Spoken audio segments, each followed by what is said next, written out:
Eh bien bonjour à tous et bienvenue dans la vidéo de discussion numéro 10. Donc aujourd'hui on va essayer de traiter du thème des émotions. Voilà, donc les émotions, au-delà du fait que l'être humain est un être de communication, c'est aussi un être d'émotion. Voilà. On se définit par nos émotions, par l'expression de nos émotions, qui sont exprimées par le langage, par la communication, à la fois sur le plan verbal mais aussi sur le plan non verbal. Elles se définissent par le fait que il y a tout un ensemble de phénomènes qui se passent quand on a une émotion, que ce soit d'ordre intellectuel, que ce soit d'ordre physiologique, etc. Enfin, il y a toute une série d'événements qui se passent dans le fait d'exprimer ou pas une émotion, justement, parce que c'est vrai que parfois on a du mal à exprimer nos émotions, on s'autorise pas forcément à les exprimer, et du coup ça se traduit de manière très ça se traduit de manière très différente. Voilà, il y a plein de façons différentes d'exprimer nos émotions, et dans le fait de ne pas les exprimer, justement, voilà. Moi je pense que de toute façon, par rapport à l'émotion, ce qu'on peut pas forcément exprimer verbalement, on va peut-être le montrer de manière non verbale. Voilà. Donc bon, les émotions, donc il y a 4 émotions de base, donc qui sont la joie, la tristesse, la peur et la colère. Voilà. Après, il y en a d'autres qui sont plus secondaires, qui sont le dégoût, le mépris et la surprise, si je dis pas de bêtises. Voilà, qui sont d'autres types d'émotions. Mais en tout cas, moi je vais vous parler davantage des 4 émotions de base que je connais davantage. Voilà, qui sont effectivement donc la joie, la tristesse, la peur et la colère. Voilà, donc pour moi, la seule entre guillemets émotion positive, c'est la joie. La joie,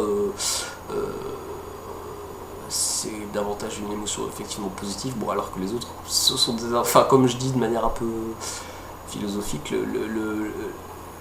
la joie ouvre les cœurs, alors que les autres émotions ont tendance à les refermer. Voilà. Alors que la tristesse, la colère et la peur sont des émotions qui referment le cœur. Enfin, moi, c'est ce que je pense. Voilà. Donc, moi, ce que je voulais parler aussi, c'est par rapport à la difficulté de les exprimer. Parce que malheureusement, on vit dans une société, dans cette logique de la société aseptisée, où c'est parfois mal perçu. Enfin, ce qui est mal perçu, c'est de ne pas savoir maîtriser ses émotions. C'est ça qui est difficile, qui est mal perçu, voilà. Et surtout par rapport à l'idée que dans la logique de l'éducation, dans la distinction entre l'homme et la femme, voilà, il y a quand même implicitement des règles de l'éducation liées au pénis, ce qui fait que l'homme, on lui interdit d'exprimer ouvertement ses émotions. Voilà, parce qu'en gros, un homme qui exprime ses émotions, il passe pour un faible, quoi. Voilà, pour pas dire autre chose. C'est souvent perçu comme ça, voilà. Alors que la femme, elle a plus de, par rapport à son éducation de base, on va dire, elle a plus la possibilité d'exprimer ouvertement ses émotions sans qu'elle se fasse juger de manière négative. Voilà, et d'ailleurs, entre parenthèses, moi je pense que là-dessus, je pense que ce serait intéressant de pouvoir un peu rétablir l'équilibre par rapport à ça, et par rapport au modèle de l'éducation, de s'autoriser justement à exprimer nos émotions, qu'on soit un homme ou qu'on soit une femme, voilà, et que ce soit pas pris de manière que ce soit pas jugé de manière négative. Mais bon, malheureusement, voilà, la société fait que ça se passe souvent comme ça. L'homme, on lui interdit d'exprimer ses émotions dans cette logique de l'éducation liée au pénis, dans ce que moi j'appelle le pauvre petit pouvoir pathétique, c'est-à-dire gros, l'homme, voilà, un petit garçon, c'est pas bien de pleurer, etc. Voilà, il doit garder, le petit garçon, il doit garder ses émotions pour lui. Voilà, sinon on le fait passer pour une fillette ou je ne sais quoi. Enfin voilà, il y a souvent cette idée-là. Être sensible quand on est un homme, c'est pas forcément perçu comme une qualité. Enfin, alors que justement, moi je pense qu'il faut pouvoir casser ça. Ce mythe-là cette croyance-là, cette règle, pour moi c'est une règle complètement débile, quoi, de dire aux petits garçons, un petit garçon ça pleure pas, etc. Non, je pense que c'est important de pouvoir exprimer ses émotions de manière authentique, voilà, et de ne pas avoir peur de les montrer. Voilà. Et alors, moi j'ai compris une chose par rapport à l'art, c'est que l'art justement est très riche par rapport à ça, parce que justement ça permet d'exprimer ouvertement nos émotions. Encore faut-il pouvoir oser, comme je dis, oser être artiste. C'est pas forcément évident, parce que encore une fois il faut pouvoir oser s'exposer et sans peur d'être jugé. Voilà, c'est ça. C'est-à-dire que le paradoxe un peu de l'artiste, c'est de montrer ses tripes sans avoir peur d'être jugé. Voilà, donc de s'exposer, d'être à nu, quoi, face au public, et d'exprimer ouvertement justement ses émotions, etc., sans avoir peur d'être jugé. Et ça c'est très difficile, parce que effectivement quand on s'expose, on prend le risque, comme je dis, on prend le risque de passer pour un con, quoi. Voilà, c'est ça que ça veut dire, parce que pour moi l'art, la critique est facile et l'art est difficile. L'art est toujours difficile, mais la critique est toujours beaucoup plus facile. Voilà, donc quand on commence à s'exprimer, à oser être soi-même, etc., à être authentique, on se rend compte qu'on est jugé. Voilà, on est jugé sur ça. Mais bon, arrive à un certain stade quand on arrive à un certain stade de maturité, on va dire, on passe outre, parce que on comprend que c'est ça qui fait le bonheur d'une vie, c'est de s'autoriser à être authentique et de dire les choses ouvertement, et de ne pas avoir peur justement de se faire juger par les autres, par rapport à cette idée d'exposer ouvertement nos émotions, d'exprimer sa joie, sa colère, sa tristesse, voilà, et de dire, d'ouvrir son cœur finalement, voilà, d'oser ouvrir son cœur.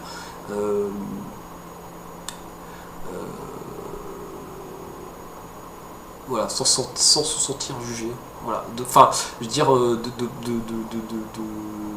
d'oser être soi-même. Voilà, c'est tout l'enjeu par rapport à l'idée de l'émotion. C'est comment oser être soi-même. Donc oser être soi-même, ça ne passe que par l'expression authentique de nos émotions. Voilà, c'est ce que je pense. Voilà, ça ne passe que par là. Et du coup, c'est important de pouvoir les exprimer et de les définir. Voilà. Et encore une fois, l'art, dans cette idée de définir les émotions, c'est un outil extraordinaire par rapport à ça. Voilà, on peut absolument tout exprimer en termes d'émotions, de fantasmes, de désirs, etc., par rapport au langage artistique. Voilà. Et entre parenthèses, je trouve que ce qui est vraiment navrant, moi par rapport à mon histoire, par rapport à mes enfants notamment, qui sont, la plus grande qui est au collège, où à un moment donné, on comprend que l'art, ça devient complètement secondaire, alors que c'est pour moi le seul. On a vraiment l'impression, moi j'ai quand même vraiment l'impression dans le système éducatif actuel, que l'art, ça passe au second plan, alors que c'est ce qui permet justement d'aider d'aider vraiment à être nous-mêmes. Il n'y a que le langage artistique qui permet ça pour moi. Il n'y a pas d'autre langage que celui de pouvoir mettre en image nos émotions, nos sensations, de pouvoir les exprimer de manière authentique et qu'elles soient pas, que ce soit pas quelque chose d'artificiel. Il n'y a que l'art qui permet ça pour moi. Et le système éducatif actuellement tue ça. Enfin voilà, il n'y a plus du tout. Enfin moi-même déjà à mon époque, je me rappelle que quand j'étais au collège, et c'était souvent extrêmement disqualifiant, c'est-à-dire que, enfin moi je me souviens de ce que je faisais, j'étais très souvent disqualifié, bon notamment au fait que j'étais daltonien. Voilà, le fait d'être daltonien, c'est sûr que face à un prof qui à un moment donné vous disqualifie parce que vous confondez les couleurs, etc. Et du coup casse complètement l'effort que vous faites. Encore une fois, si vous regardez la vidéo précédente que j'ai fait pour rendre hommage à Al Traponier par rapport à la thérapie expérientielle, où j'explique la logique de la disqualification. Voilà, on disqualifie, on empêche. Finalement, on comprend. Bon, alors, je pense qu'après, une situation n'est pas l'autre. Hein. Voilà, ce que je raconte, c'est simplement mon expérience, mais en tout cas de ce que je vis actuellement avec ma fille et ce que moi j'ai vécu. Je constate que il reste, enfin, il y a des, voilà, il y a quand même dans les logiques éducatives des logiques extrêmement disqualifiantes. Et encore une fois, on pointe ce qu'on sait pas faire. Enfin, on pointe le négatif sans mettre en valeur le positif. Donc du coup, encore une fois, voilà, tout ça, ça s'inscrit dans la même logique par rapport au système. Voilà. Et je trouve que malheureusement, le système actuel éducatif est très pauvre dans cette idée de la maïeutique, dans cette idée de faire grandir les enfants, voilà, et ce qui, enfin comme je dis au niveau de l'éducation, enfin je pense qu'il y a trois types d'élèves. Il y a ceux qui réussissent et ceux qui deviendront les maîtres de ceux qui réussissent moins. Et puis il y a une troisième catégorie ce sont ceux qui se rebellent contre ça. Voilà. Donc on définit un classement avec l'école. Là, il y a un classement qui est défini avec l'école et on hiérarchise. Voilà, on hiérarchise. Et malheureusement, ceux qui réussissent moins, du coup, deviennent esclaves de ceux qui réussissent. Voilà. Et donc, bon, dans cette logique, enfin, encore une fois, quand on reprend contact avec son animalité, on comprend ça, c'est-à-dire que le meilleur animal domestique pour l'homme, c'est l'homme. Voilà, c'est ça qu'il faut comprendre. Donc, ceux qui réussissent deviennent les maîtres de ceux qui réussissent moins, de ceux qui n'ont pas la chance de pouvoir avancer dans leurs études, etc. Voilà. Ou ceux qui ne sont pas dans des contextes favorables qui leur permettent d'étudier de manière favorable et qui vont devenir ce qu'ils peuvent devenir, j'ai envie de dire, voilà, qui ne pourront pas forcément s'épanouir de manière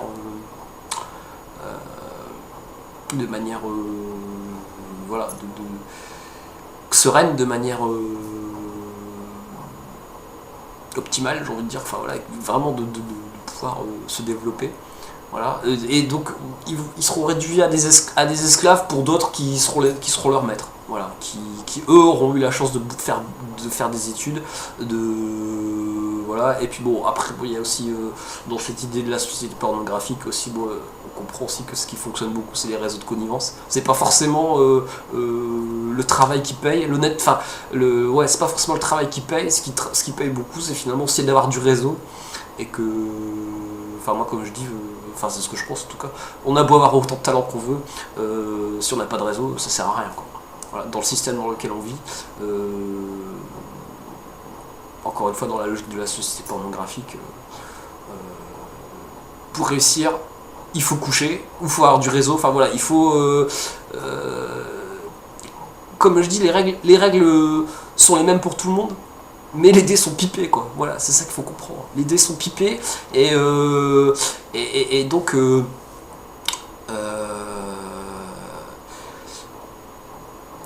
c'est pas l'honnêteté qui paye, quoi. C'est l'imposture. C'est ça qu'il faut comprendre. Voilà, on comprend que c'est pas d'être honnête qui paye, c'est l'imposture qui paye. On vit dans une société de l'imposture, ça c'est quelque chose qu'il faut saisir. Et donc par rapport aux émotions, pour en revenir, c'était quand même le thème principal au départ de cette vidéo, pour en revenir à l'idée des émotions, voilà, il y a aussi une espèce de volonté, comment je dirais,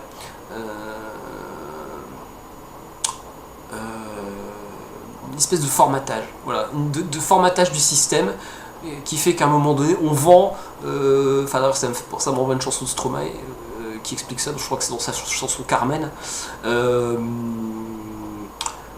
on vend aux gens des émotions et des sentiments plastiques, des sentiments tombés du camion, comme dit Stromae, voilà, des sentiments tombés du camion. Donc voilà, on fabrique, la société de consommation fabrique pour les gens des émotions et des sentiments, pré-mâchés, prêts à consommer, quoi. Voilà. Et qui se concentre absolument pas sur l'essentiel par rapport à l'idée de la relation humaine authentique. Voilà, c'est complètement détourné de l'essence de la relation humaine. La société de consommation donne à vivre aux gens entre des relations plastiques, des relations de pouvoir, enfin qui se jouent uniquement dans des relations de pouvoir et dans cette logique de pour réussir il faut manipuler l'autre, etc. Voilà. Et donc du coup les émotions, les sentiments, etc., tout ce qui concerne nos sensations, elles sont complètement inhibées et enveloppées dans cette matière. Enfin moi je dirais vraiment l'idée de la matière plastique. Voilà, il y a une espèce de plastification de nos sensations, de nos sentiments, voilà, par rapport à qui on est. Voilà. C'est pas, enfin comme je dis, c'est pas l'homme qui fabrique la société. Ce qu'il faut comprendre, c'est que c'est la société qui fabrique l'homme. Voilà. Donc la consommation fabrique l'homme de la société de consommation, c'est ce qu'il faut comprendre. Voilà. Le premier mythe qu'on nous inculque avant même notre naissance, je dirais, voilà, il suffit de voir quand un couple, la femme va tomber enceinte, etc. Il suffit de voir de tout ce qui se met en route au niveau de la consommation, donc acheter tout le matériel nécessaire pour les enfants, etc. Enfin pour la chambre, etc. Tout le matériel. On comprend que avant la naissance, on est déjà introduit dans le mythe de la société de consommation. Voilà, on est déjà, l'enfant à naître, il est déjà en dette quelque part par rapport à l'idée de la société de consommation. Puisqu'il naît, on a déjà dépensé énormément d'argent pour lui, etc. Dans la logique de la consommation. Voilà. Donc le premier mythe qu'on nous inocule, c'est celui-là. C'est le mythe profond et qui structure absolument toute notre personnalité, toute notre structure de pensée. C'est le mythe de la société de consommation. Voilà. Et donc du coup, quand on comprend ça, on comprend que c'est important de pouvoir à un moment donné se vider de tout ça. Enfin, moi c'est ce que j'ai compris. À un moment donné, c'est pouvoir se purger de toutes ces mythes et ces croyances, liées à la société de consommation. Voilà. La société de consommation, c'est pour moi un énorme monstre pervers, enfin un monstre tentaculaire, voilà. On se perd et dont le sang c'est l'argent, quoi. On comprend que le sang c'est l'argent et le pétrole. Voilà, ce sont les deux liquides qui circulent en permanence, les deux liquides visqueux, j'ai envie de dire, qui circulent en permanence dans le système de la société humaine. C'est le fric et le pétrole. Voilà, ce sont les deux agents mortifères de la relation humaine pour moi. Voilà, le fric et le pétrole. Voilà, quand on connaît les enjeux du pétrole par rapport à l'idée du plastique, ça rejoint l'idée du plastique, et le fric, où, voilà, où on comprend que le système, tout le système tourne autour de l'idée de l'argent. Dans cette idée, on n'existe que si on existe économiquement. Si on n'a pas d'argent, on n'existe pas. Et on comprend que l'argent façonne, dans la logique de la consommation, l'argent façonne absolument 99,99% de l'être humain, de l'homme occidental, voilà, des sociétés occidentales. Voilà, bon, parce qu'après, si on commence à aller regarder dans d'autres modèles de société hors Europe, hors États-Unis, etc. Bon, on s'aperçoit que c'est quand même un peu différent. Même si on constate, on comprend que le modèle ultralibéral, le modèle système ultralibéral, la société de consommation déborde dans les pays qui ne sont pas encore tout à fait convertis, on va dire, à ce modèle-là. Et qui d'ailleurs on constate, quand on commence à s'intéresser aux pays étrangers, on constate que beaucoup de pays, il y a des pays qui cherchent à résister, mais ils ont beaucoup de mal à résister parce que c'est un modèle très colonialiste. Voilà, le modèle, c'est ce qu'il faut comprendre, hein, le modèle de la société de consommation, le modèle ultralibéral, c'est un modèle très très colonialiste, et puisque effectivement l'homme occidental, l'homme blanc pense savoir ce qui est bon pour les autres. Voilà, et donc il impose son modèle, il impose sa façon de voir le monde, il impose sa vision du monde, pour moi, enfin cette vision qui est pour moi complètement perverse et destructrice de l'humanité.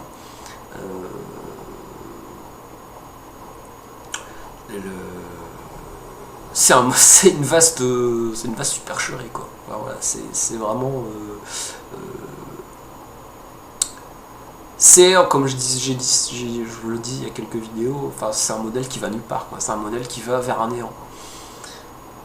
Voilà, et donc l'émotion, c'est important, je pense, par rapport à l'idée des émotions, de pouvoir comment dire, se les réapproprier, j'ai envie de dire. Voilà, de se réapproprier nos émotions, nos sensations, nos sentiments, et de prendre le temps, j'ai envie de dire, de prendre le temps d'aimer, quoi. Voilà, parce que on vit dans un modèle ultralibéral, modèle de consommation. C'est un modèle qui nous empêche de prendre le temps d'aimer. Moi, c'est ce que je pense. Voilà, donc c'est important de lever le pied. Enfin, encore une fois, c'est mon avis, c'est juste mon avis. Mais je le partage. Voilà, donc en tout cas je pense que c'est important de pouvoir lever le pied à un moment donné, se poser et puis regarder et dire voilà, qu'est-ce qui me rend heureux, quoi. Est-ce que c'est la course à l'argent ou est-ce que c'est autre chose? Voilà, moi, c'est ce que j'ai compris par rapport à mon histoire, de pouvoir à un moment donné me poser, de regarder, d'observer ce qui se passait et puis de dire attends, qu'est-ce que j'ai envie, enfin de me dire de quoi t'as envie, et de plus courir vers je ne sais quoi, enfin vers quand on comprend que c'est une course au néant, la société de consommation, on comprend qu'on n'a plus envie de courir. On n'a plus envie de courir, et que du coup pour devenir autonome, l'idée, enfin comme je dis, l'ascenseur social, moi je pense qu'un des gros problèmes en France, c'est que l'ascenseur social il est cassé depuis plus de 30 ans, plus de 40 ans, enfin je sais pas depuis combien d'années exactement, mais je pense que le grand drame de la société française, c'est que l'ascenseur social est cassé, et moi comme je dis, pour devenir autonome, il faut prendre les escaliers, quoi. Faut pas attendre après l'ascenseur, parce qu'il viendra pas. Donc il faut prendre les escaliers. Donc se donner les moyens à un moment donné de s'émanciper, de s'autonomiser, de devenir ce que je pense est le plus grand luxe dans la consommation. Le plus grand luxe, c'est d'être maître de son temps. Voilà, ça c'est pour moi moi par rapport à l'idée du temps, ma relation que j'ai au temps, j'ai compris que le grand luxe, le vrai luxe dans la consommation, c'est d'être maître de son temps et plus d'être esclave de celui des autres. C'est ça l'autonomie pour moi. Voilà, c'est d'être maître de son temps et de plus dépendre d'un patron, de qui que ce soit. Puisqu'on comprend que le salariat, dans l'imposition du système, le salariat c'est une vaste supercherie, puisqu'on fixe une valeur aux gens par rapport au salaire, mais les gens, on est sans valeur. Encore une fois, l'être humain est sans valeur, ce qui fait qu'il a une valeur infinie. Donc on comprend que le salariat c'est une vaste supercherie. Voilà, et que l'esclavage, il est loin d'être aboli. Non, l'esclavage, il n'est pas du tout aboli. L'esclavage, il est encore court. La seule différence, c'est qu'on n'a plus des chaînes aux pieds. Maintenant, pour les esclaves qui avaient malheureusement des chaînes aux pieds, etc. Maintenant, la chaîne, c'est le salaire. La chaîne qui nous relie à notre patron, la chaîne, c'est le salaire. Voilà, c'est les billets verts. l'esclavage est absolument pas aboli. C'est aussi ça. Euh, on fait croire à l'homme occidental, que la liberté c'est consommer, etc. Non, la consommation c'est un modèle qui perpétue une forme d'esclavagisme. C'est ce qu'il faut comprendre dans cette idée de la division du travail. Enfin voilà, si on commence à s'intéresser à la sociologie, à Durkheim, etc., la division du travail dans les strates, voilà, des différentes strates dans les castes sociales pyramidales, selon là où on se situe, on va occuper telle ou telle fonction dans la société. Mais l'esclavage n'est absolument pas aboli. On est toujours à l'époque de Germinal, c'est-à-dire que c'est toujours le prolétaire, l'ouvrier de base qui est au service du bon gros bourgeois. On en est toujours là. Enfin, je veux dire, faut arrêter de penser que on vit dans une démocratie. Non, on est encore à l'époque de l'esclavage. Voilà, et que on n'est pas dans une démocratie, on est, comme je dis, on est d'abord dans une dictature, dans la perversion. Et que donc cette perversion nous est imposée par ceux qui ont le pouvoir, par ceux qui ont l'argent, et on nous fait croire que c'est ça le bonheur. Dans cette idée de j'existe j'existe par l'existence économique. Voilà, moi je pense que c'est important de pouvoir exister en dehors de ça, pour pouvoir justement s'épanouir. Ouais, parce qu'on comprend que tout ça, c'est dans l'idée de l'image sociale finalement, l'idée de l'existence par l'économie. C'est-à-dire que l'imposture du système, comme je dis, l'imposture du système, c'est de nous faire croire que se réaliser, c'est pouvoir se payer un objet que l'autre ne pourra pas se payer. Donc tout ça dans l'idée de jouir dans l'objet et de réduire l'autre en disant ouais regarde moi je me suis acheté un objet que tu peux pas te payer donc t'es qu'une merde quoi et moi je te réduis quoi. Voilà. Donc encore une fois le pouvoir économique, enfin pas tout le monde, hein. Je veux pas non plus justement moi-même réduire les gens, non. Il faut aussi relativiser et pas, enfin voilà, je pense que ça ne pas mettre tout le monde non plus dans le même panier. Mais il y a quand même des gens qui, dans cette logique de j'ai du fric, donc du coup je m'autorise à écraser les autres, quoi. Et à réduire l'autre, à le réduire à un domestique, quoi. Voilà, dans cette façon d'imposer la façon de penser, la façon d'imposer une vision du monde. Parce qu'au-delà, encore une fois, je l'ai dit il y a quelques vidéos, je crois que c'est sur ma vidéo sur la logique SDF, où j'expliquais qu'au-delà de la hiérarchie sociale, il y a une hiérarchie intellectuelle. Donc c'est important de pouvoir s'émanciper de ça. Voilà, de pouvoir le comprendre et à un moment donné de s'en dégager. Pour justement ne plus être prisonnier de ces logiques-là. De comprendre que on se fait écraser intellectuellement par des gens qui ont le pouvoir. Non, enfin, je suis désolé, les gens qui ont le pouvoir sont pas plus intelligents que moi. Moi, j'ai pas de pouvoir, mais c'est pas pour ça. Enfin, je veux dire, j'ai un petit pouvoir à mon niveau dans ma fonction dans la société, mais c'est pas parce que quelqu'un a plus de pouvoir que moi qui doit pouvoir se prétendre plus intelligent que moi et penser à ma place, quoi. Voilà, ça, je chie sur cette logique, quoi. J'emmerde ça, quoi. Enfin, je veux dire, vraiment, là-dessus, il y a personne qui a... Enfin voilà, moi j'ai pas à m'autoriser à penser à la place des autres, j'ai pas envie que quelqu'un pense à ma place, quoi. Voilà, donc encore une fois, quand on se met dans la logique SDF, qu'on se met dans les yeux du clochard, moi je suis un clochard, je m'imagine clochard, je vois le numéro de cirque de certains, je me dis j'en ai rien à foutre, quoi. Enfin je veux dire, t'es qui pour penser à ma place, quoi. T'es qui pour... T'as rien à me dire, quoi. Enfin, t'as pas à penser à ma place et j'ai pas envie de devenir un esclave pour pouvoir me payer ton costume. J'en ai rien à foutre, quoi. J'en ai rien à foutre.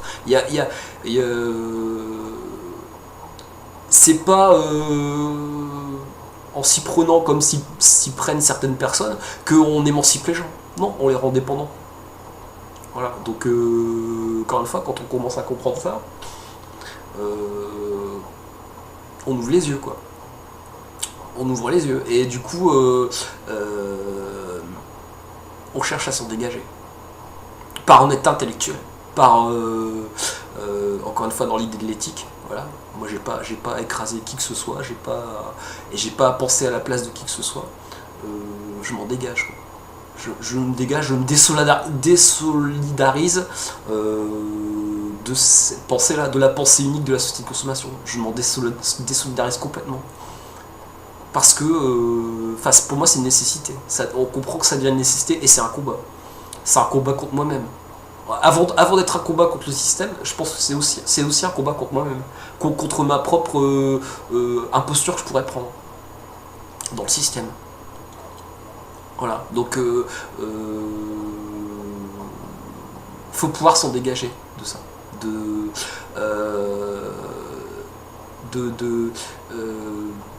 l'imposture qu'on pourrait prendre de manière plus ou moins inconsciente. Voilà. Dans cette idée de je jouis dans l'objet, pour jouir dans l'objet, je vais faire perdre l'autre, je vais le réduire à une victime. Faut pouvoir en avoir conscience de ça. Voilà. Et encore une fois, bon. Quand j'en parle autour de moi, souvent on ne me comprend pas. On me comprend pas, mais c'est pas grave. Encore une fois, j'ai déjà dit, c'est pas grave. J'ai compris, j'ai fait le deuil d'être compris. Voilà. Et bon, on va quand même essayer de se recentrer sur l'émotion, parce que je m'aperçois depuis tout à l'heure on discute, mais je sais pas beaucoup parler des émotions finalement. Bon, alors les émotions, c'est important. Enfin, moi, c'est vraiment. Je pense que c'est important qu'on soit un homme ou une femme de pouvoir exprimer librement ses émotions et enfin moi j'ai compris que c'est important de pouvoir les sublimer, parce que de les sublimer dans l'acte de création. Voilà. Bon, après il n'y a pas que l'acte de création pour les sublimer et les exprimer, enfin je veux dire il y a plein de façons de faire, il y a mille et une façons d'exprimer une émotion, il n'y a pas qu'une seule façon de faire. Je pense que chacun exprime ses émotions à sa façon. Mais c'est important à un moment donné de pouvoir s'ouvrir pour pouvoir les exprimer justement de manière authentique, d'être sincère, d'être humain tout simplement. Voilà, c'est ça. Enfin, dans ce monde en plastique, voilà, parce que on comprend qu'on vit dans un monde en plastique et quand on s'intéresse, enfin moi j'ai le souvenir de mes cours de philosophie en terminale, d'ailleurs je rends hommage au prof que j'avais, alors je sais pas s'il exerce encore ce monsieur, je me souviens il s'appelait monsieur Poulain, voilà, comme le petit du cheval, voilà, il s'appelait monsieur Poulain, c'était un monsieur, enfin nous à l'époque on le trouvait un peu étrange, mais vraiment, moi j'ai de très bons souvenirs de lui, et je sais pas s'il exerce encore, voilà, je vous raconte ça, c'était en 80, fou, c'est vieux. 94, et en tout cas non, même avant ça, même 92, 93, 94, je sais plus, enfin bref, dans ces eaux-là. Mais je regarde vraiment de très bons souvenirs, et il m'a fait prendre conscience, bon, à mon niveau, parce qu'à l'époque j'étais très jeune, et j'étais ado, et on saisissait pas forcément tous les tenants et les aboutissants de la philosophie. Mais je me souviens que c'est lui qui m'a fait prendre conscience de l'idée, de l'importance de la matière. L'idée de la matière, voilà. Enfin, moi je me souviens d'une phrase que vous avez dite, l'objet est toujours en puissance dans la matière. Voilà, la chaise est en puissance dans l'arbre. Enfin voilà, cette idée, il y a un objet, il est en puissance dans une matière.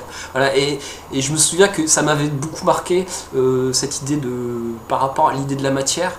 Et quand je suis revenu, bon, beaucoup plus tard, presque 20 ans après, à la pratique artistique, à reprendre contact avec la matière justement, parce que enfin, ce que je dis, je pense que dans le réel, les matières vivent et on rentre en relation avec elles. Voilà, et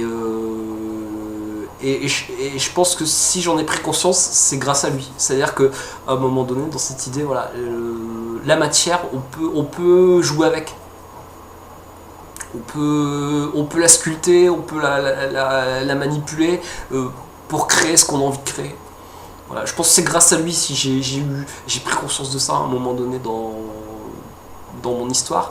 L'idée que de sa propre richesse intérieure, de re-rentrer en contact authentique, justement en dehors du plastique, de la matière plastique, de reprendre contact de manière authentique avec les matières, avec le bois, la peinture, l'eau, l'air, le feu, enfin les matières de base, quoi.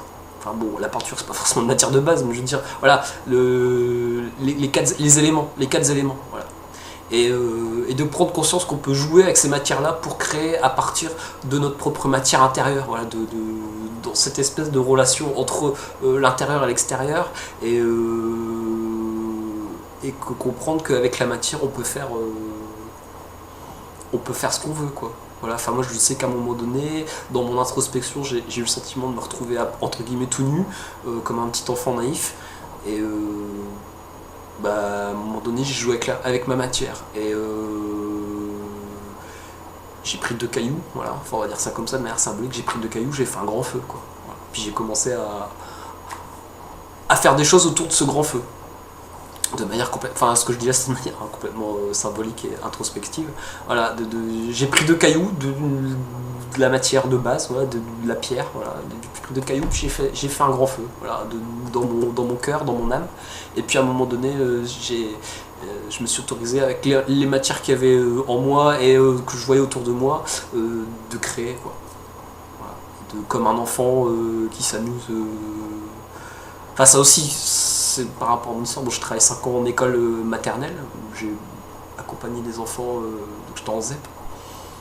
D'ailleurs je garde de très très bons souvenirs aussi de cette période-là, où j'ai beaucoup appris au niveau pédagogique, voilà, où j'ai travaillé avec des profs des écoles, enfin c'est un quartier pas forcément évident, etc. Enfin, voilà. Et avec une équipe stable, voilà, et où j'ai appris énormément au niveau pédagogique. De savoir comment, voilà, l'idée de la pédagogie, c'est quoi la pédagogie, et donc à l'école maternelle, ouais, il y avait beaucoup de il y avait beaucoup de travaux de travaux artistiques, etc., la peinture et tout ça. Enfin voilà, encore à l'école maternelle encore il faut beaucoup de choses comme ça. C'est après que ça se perd, voilà, à partir de la primaire et surtout le collège. Alors le collège ça devient catastrophique, mais en tout cas avant, enfin je vous raconte ça, c'était en 99 à 2004. Bon, je pense que c'est encore un peu comme ça quand même, on savait presque 10 ans, mais voilà, on donne quand même encore aux enfants l'occasion, voilà, de justement manipuler les matières pour créer des dessins, des peintures, etc.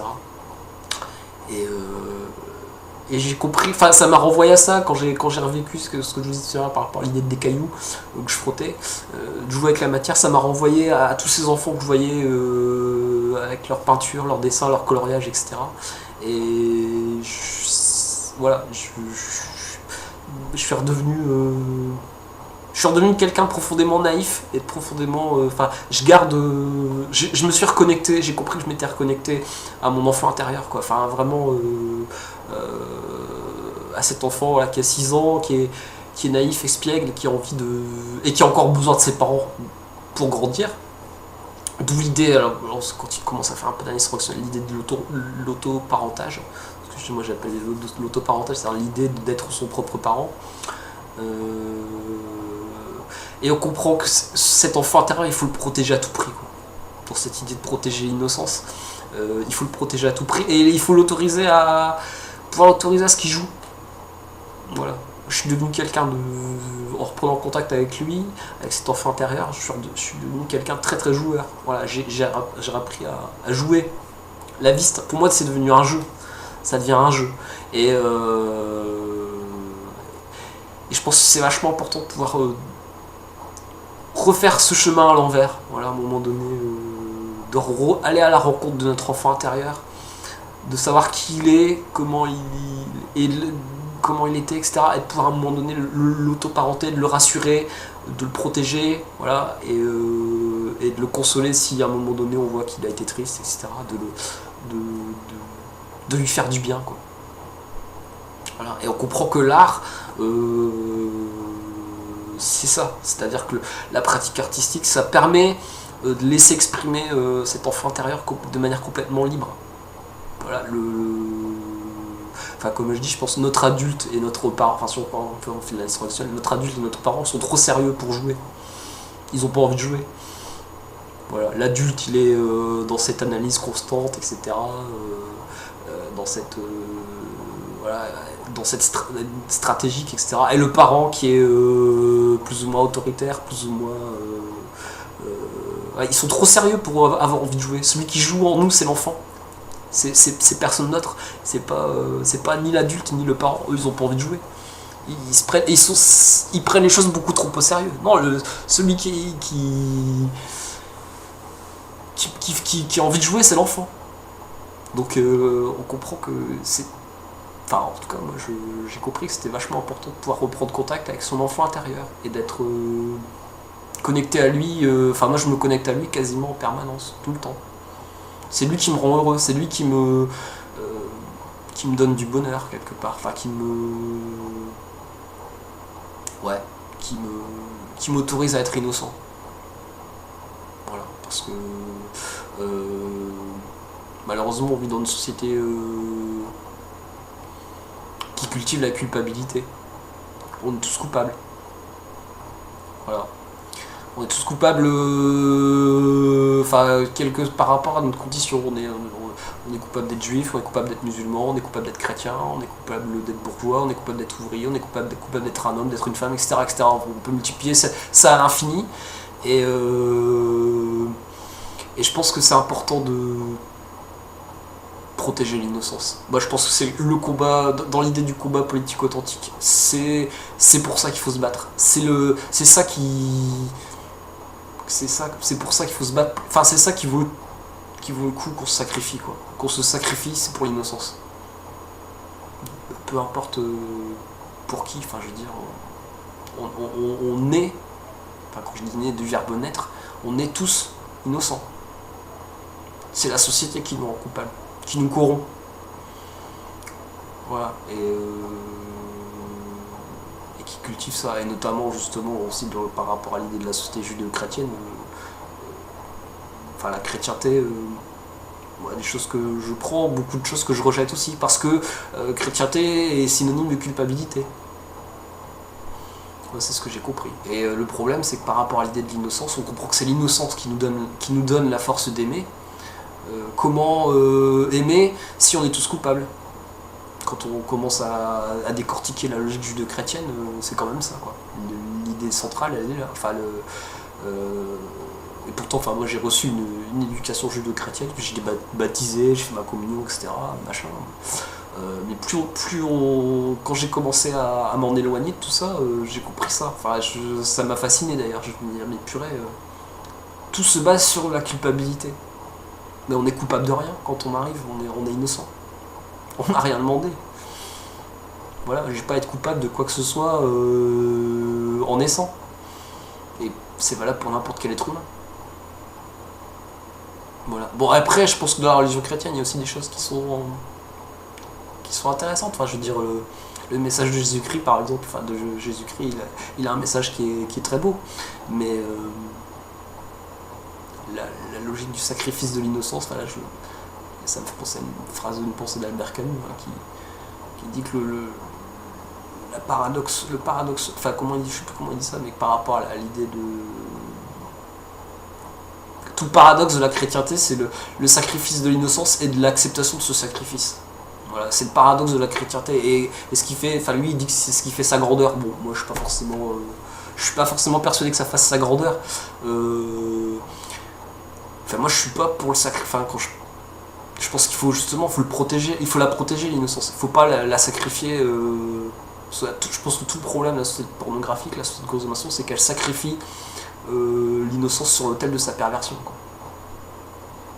Voilà. C'est-à-dire que on comprend que la société de consommation fabrique de la perversion, fabrique du pervers narcissique. Moi c'est ce que j'ai compris. Bon, encore une fois de manière plus ou moins inconsciente. Je pense pas qu'il y ait plus ou moins de pervers narcissiques plus ou moins qu'avant, mais je pense que, moi en tout cas mon regard a changé par rapport à ça, et je pense que la société fabrique de la perversion narcissique, fabrique du pervers narcissique. Dans cette logique de l'hyper-individualisation, dans cette logique de je dois jouir dans l'objet, et donc du coup pour jouir dans l'objet, je vais objectiser l'autre. Voilà. Je vais pas le rendre sujet. Je vais pas être dans un rapport sujet à sujet, je vais être dans un rapport sujet à objet. Mais l'autre, c'est pas un objet. Ça, c'est quelque chose contre lequel je m'élève par rapport au mensonge de la société pornographique de consommation. L'autre, c'est pas un objet, c'est un sujet. On est tous sujets. On n'est pas des objets. Et tout le problème, toute la perversion du système se base sur le fait qu'on objectise les gens. Voilà. Plus la perversion existe, enfin plus il y a un phénomène de perversion, plus les gens on les rend objets, on les traite comme des objets. Il n'y a pas, enfin je veux dire, il n'y a pas de... On n'est pas des objets quoi. Ça c'est quelque chose... Enfin je dénonce quoi. On n'est pas des objets, on est des sujets. Voilà. Et bon, il me semble que j'avais déjà dit, tout l'enjeu c'est de pouvoir rendre les gens sujets. Voilà. Et justement, donc par rapport à l'idée de l'émotion, c'est de pouvoir les aider à se reconnecter à eux-mêmes, qu'ils se reconnectent à leurs émotions, à leurs sensations, à leurs sentiments, mais pas celles données, livrées par la société de consommation, les leurs. Voilà, en tant que sujet. Tiens, je suis un sujet, qu'est-ce que je ressens, quelle émotion j'ai, voilà, et qu'est-ce que j'en fais. Et aussi de pouvoir apprendre à distinguer, parce que les émotions sont souvent extrêmement contaminantes, surtout la colère et la peur, en premier. Ce sont des émotions extrêmement contaminantes. Et de pouvoir apprendre à distinguer nos émotions, enfin ces émotions de celles de l'autre. Voilà. Et de pouvoir accéder à une forme... Pardon. De pouvoir accéder à une forme d'autonomie émotionnelle. Voilà, on comprend que l'autonomie émotionnelle, c'est quelque chose de très très très complexe à accéder. Enfin, je vais vous donner un exemple tout bête. Il suffit d'essayer d'être joyeux devant quelqu'un qui est triste. Voilà, vous allez voir comment c'est compliqué d'être autonome de manière émotionnelle. C'est très très complexe. Parce que les émotions sont extrêmement contaminantes. Et il y a cette... Bon voilà, si par exemple on se place dans l'idée de quelqu'un qui est triste par rapport à quelqu'un qui est joyeux, ce qui est... là d'ailleurs, ça me renvoie encore à une phrase de Camus qui en parlait. Ce qui est quand même dramatique dans la société, c'est qu'on culpabilise presque à être heureux. C'est culpabilisant d'être heureux parce qu'on comprend que être heureux, on pense que du coup être heureux, ça va rendre les autres plus malheureux. Mais justement, je pense que être heureux, quand on est heureux, l'idée c'est de pouvoir partager son bonheur et à un moment donné faire tout pour aider les autres à devenir heureux aussi. Voilà, et on comprend que on s'inscrit dans une forme d'absurdité parce que être heureux dans un monde profondément malheureux, c'est absurde. Moi, c'est ce que j'ai compris. C'est absurde, mais c'est important enfin, de pouvoir être heureux, mais on comprend que de manière systémique, plus on est heureux, plus les autres sont malheureux. Voilà, ça faut le saisir aussi. Donc du coup, si on n'arrive pas à se débarrasser justement pour revenir à l'idée de la culpabilité par rapport aux logiques judéo-chrétiennes, etc., si on n'est pas à débarrasser de notre propre culpabilité, quand on commence à accéder au bonheur, quand on commence à accéder à une plénitude, à une zénitude, j'ai envie de dire, voilà, par rapport à nous-mêmes, etc., on comprend que le bonheur... Si on n'a pas fait ce travail-là, à un moment donné, enfin je veux dire, si on n'a pas fait ce travail de se débarrasser de notre culpabilité, à un moment donné, on va commencer à culpabiliser d'être heureux. Parce que les autres, ils restent dans leur malheur. Enfin, ce qu'il faut comprendre, c'est qu'il n'y a personne, d'ailleurs ça me renvoie une phrase de Lucchini qui dit personne ne peut vivre à ta place. Voilà, donc je reprends cette phrase, personne ne peut vivre à ta place. Mais je vais dévier par rapport à ça. Personne ne peut être heureux à notre place. Absolument personne. Il n'y a personne qui peut être heureux à notre place. Être heureux, c'est avant tout un choix. C'est pas... l'autre pourra jamais nous rendre heureux. C'est d'abord nous-mêmes qui devons nous rendre heureux. Et du coup, après, pouvoir le partager avec les autres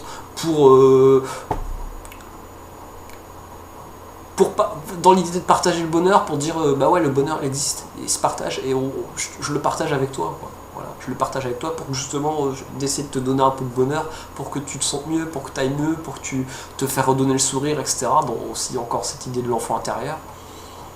Voilà, moi quand je vois des gens tristes, etc., des gens en colère, etc., à chaque fois, dans mon esprit, je me dis, tiens, qu'est-ce qu'il a pu vivre dans son enfance pour à un moment donné renvoyer ces choses-là. Des choses tristes, des choses, voilà.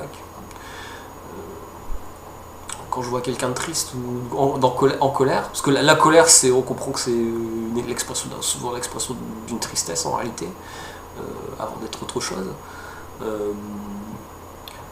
Qu'est-ce qui s'est joué dans son enfant pour être triste, dans son enfance pour être triste. Donc du coup, moi en tant que...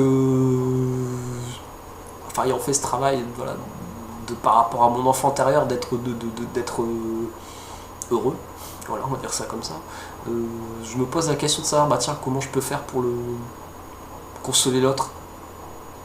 Voilà, parce que je pense que quand on commence à apprendre à regarder, ça rejoint la vidéo précédente par rapport à Eric Trapenier, quand on sait regarder derrière les masques des gens, voilà, derrière, on voit aussi leur enfant intérieur.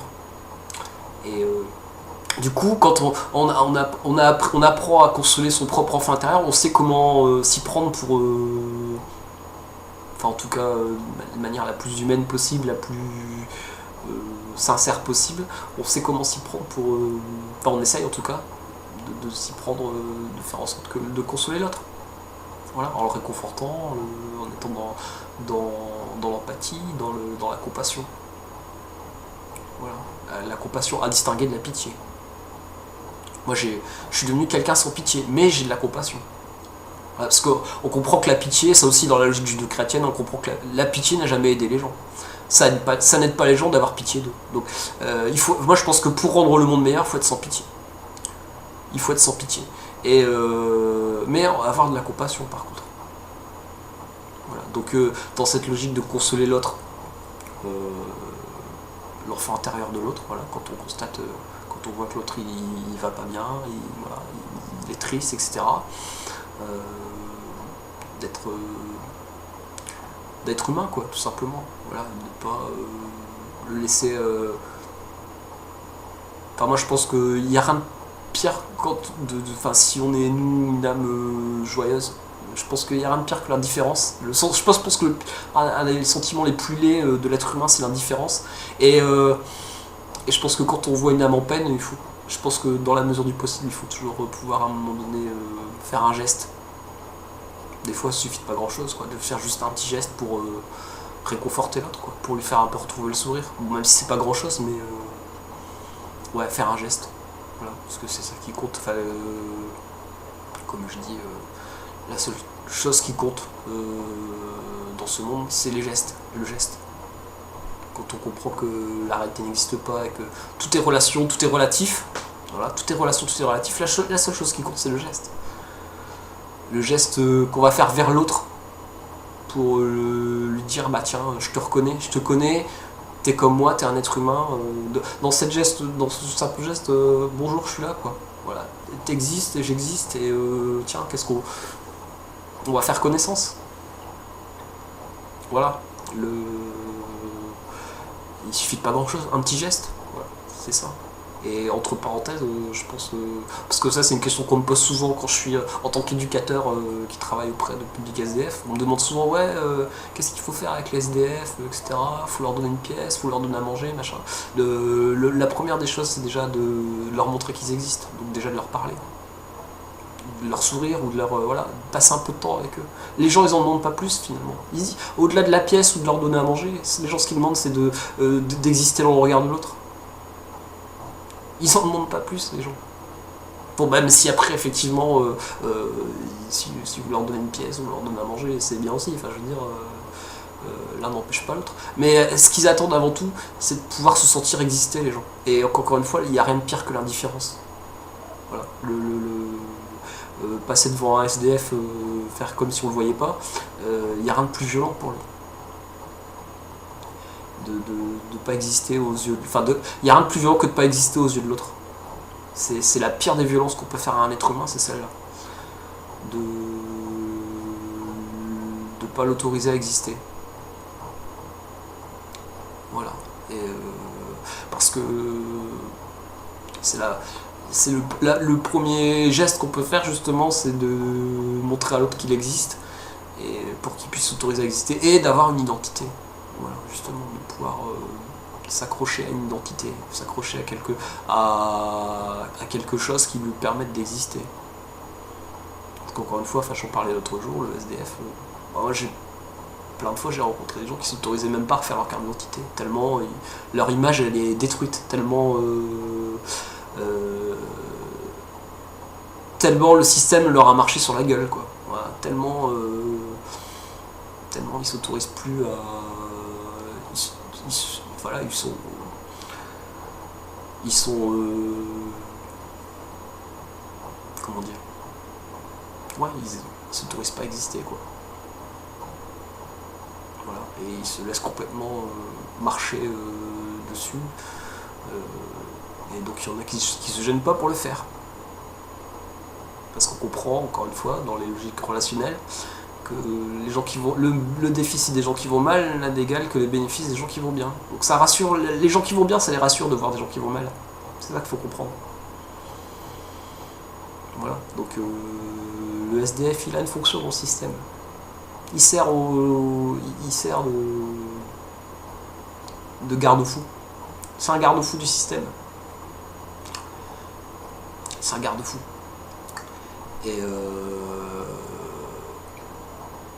Et donc pour lui, justement, si on en vient par rapport à l'idée des émotions, ce qui est très complexe pour lui, c'est justement dans cette violence par rapport au réel, etc., c'est que il est tellement violenté, etc., que lui, souvent, justement, quand il exprime une émotion, ça va être très violent, quoi, parce que il ne fait que renvoyer la violence qu'on lui renvoie. Voilà. Donc du coup, encore une fois, c'est pas dans la logique spéculaire, dans la logique en miroir.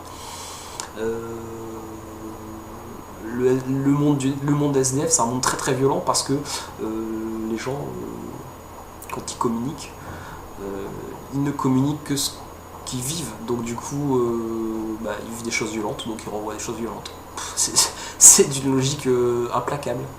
On comprend ça. Voilà, donc l'idée c'est justement nous, je pense que là où justement le travailleur social il a quand même un rôle, etc. Enfin voilà, entre parenthèses, je pense que qu'on soit éducateur, assistante sociale, etc., on a un rôle aussi thérapeutique. Je veux dire, on n'est pas obligé d'être psy ou thérapeute ou je ne sais quoi pour avoir un rôle thérapeutique. Moi je pense que la première... un des rôles, une des fonctions qui reste encore authentique du travailleur social, c'est d'aider les gens à canaliser leurs émotions pour pouvoir pas les canaliser, mais en tout cas les aider à un moment donné, leur faire vivre autre chose, et leur faire comprendre qu'ils peuvent être qu'on peut, comment dire, qu'on peut apaiser la violence. Mais ça, c'est très très très très complexe, parce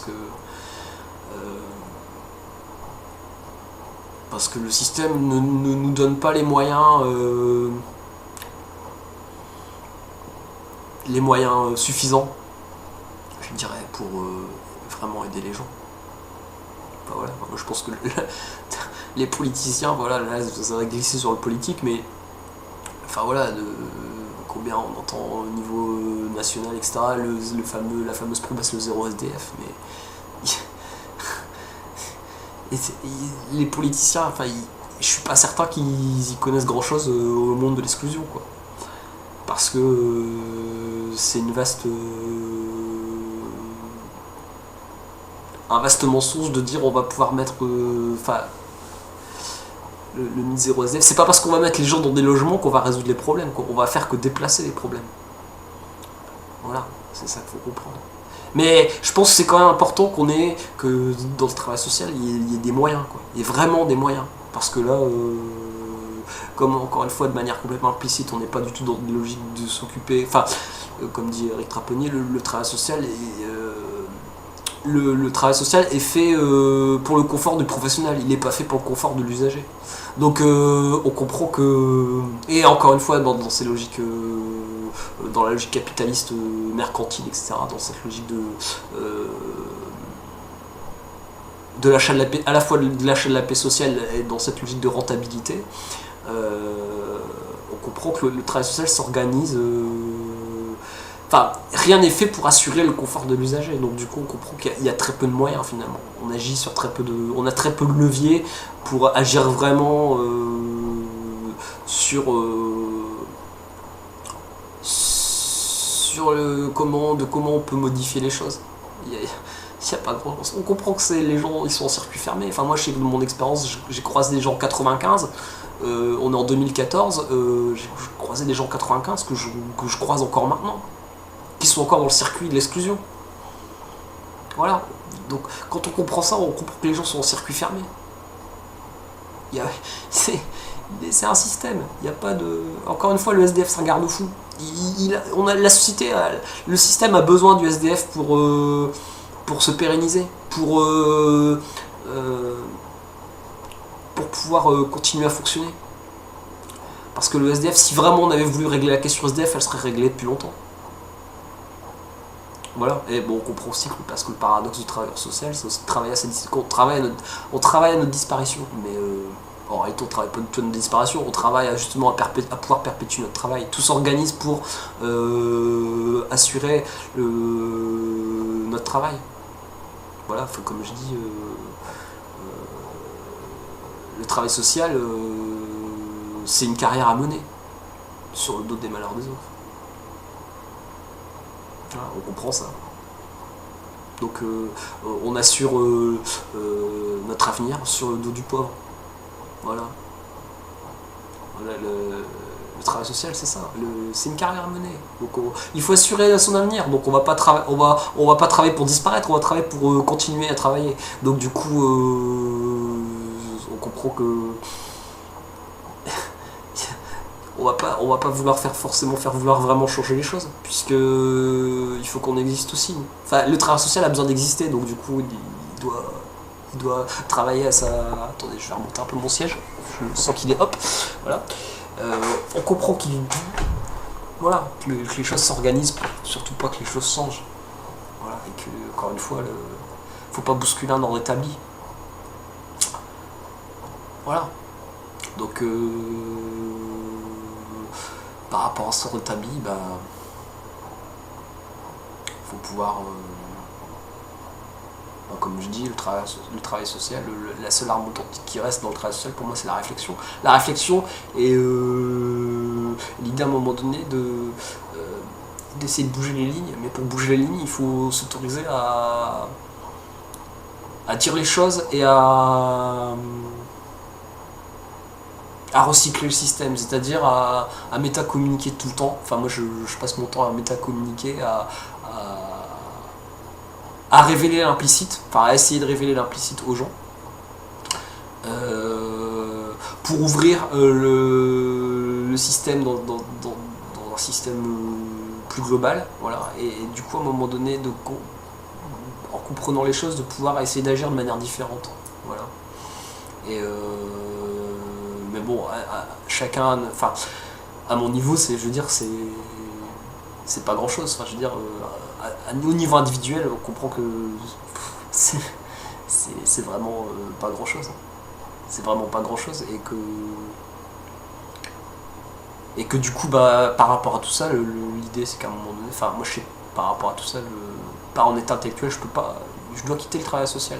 Je peux pas, c'est pas possible que je reste. Enfin, je veux dire, mon idée c'est pas, enfin, j'ai pas envie de faire carrière. J'ai plus, enfin voilà, quand j'ai compris ce que par rapport à ce que je dis tout à l'heure, moi j'ai plus envie de faire carrière sur le dos de qui que ce soit. Enfin, sur le dos du pauvre. Non. Non, c'est une question d'hygiène mentale, une question d'honnêteté intellectuelle. Je pense que c'est important à un moment donné de pouvoir quitter le travail social parce qu'il y a des logiques qui font qu'à un moment donné on profite du malheur des autres. Et ça, je pense que c'est pas bien, quoi. Voilà, je pense que il faut pouvoir en prendre conscience et à un moment donné prendre conscience de son imposture. Voilà, parce que moi je m'estime du coup être dans une forme d'imposture par rapport à moi l'éducateur. Quelque part, je suis dans une imposture où j'ai compris que j'avais pas forcément envie d'y être, mais j'y suis quand même, par la force des choses. Et du coup, mon but c'est de m'en dégager, quoi. M'en dégager et faire autre chose. Parce que J'ai pas à faire carrière sur le dos du pauvre. J'ai pas à faire carrière grâce à lui, quoi. Voilà. Je pense qu'on peut.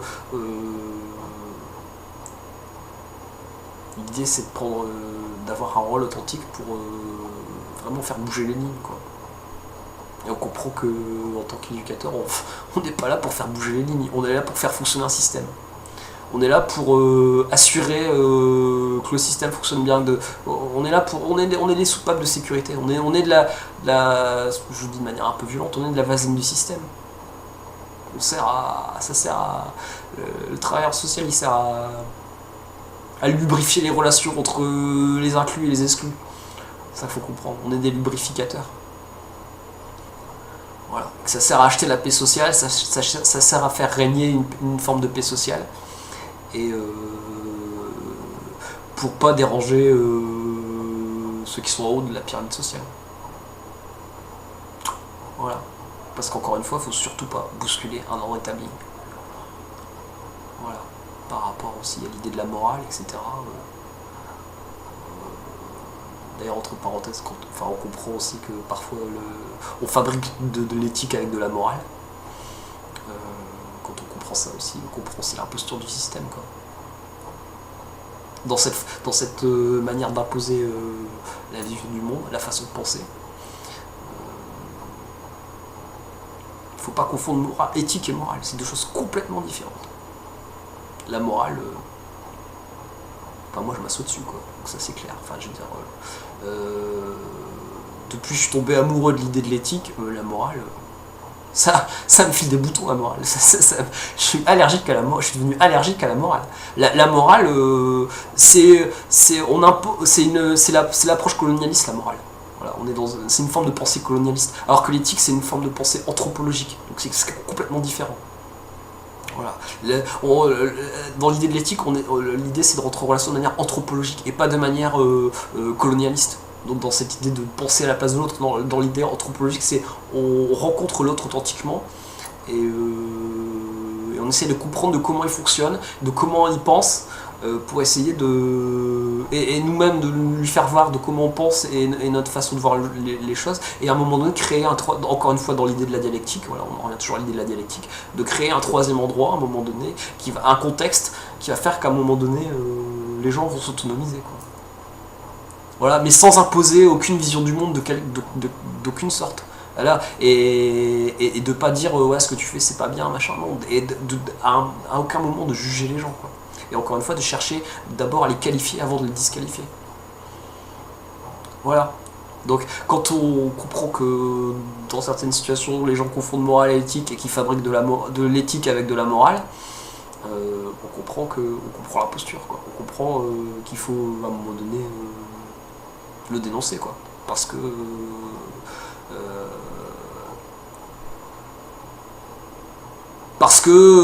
sinon, si on dénonce, enfin, je veux dire, si on veut faire changer les choses, il faut qu'à un moment donné, on dénonce les choses. Enfin, je pense que c'est la première des choses à faire pour pouvoir faire changer ça.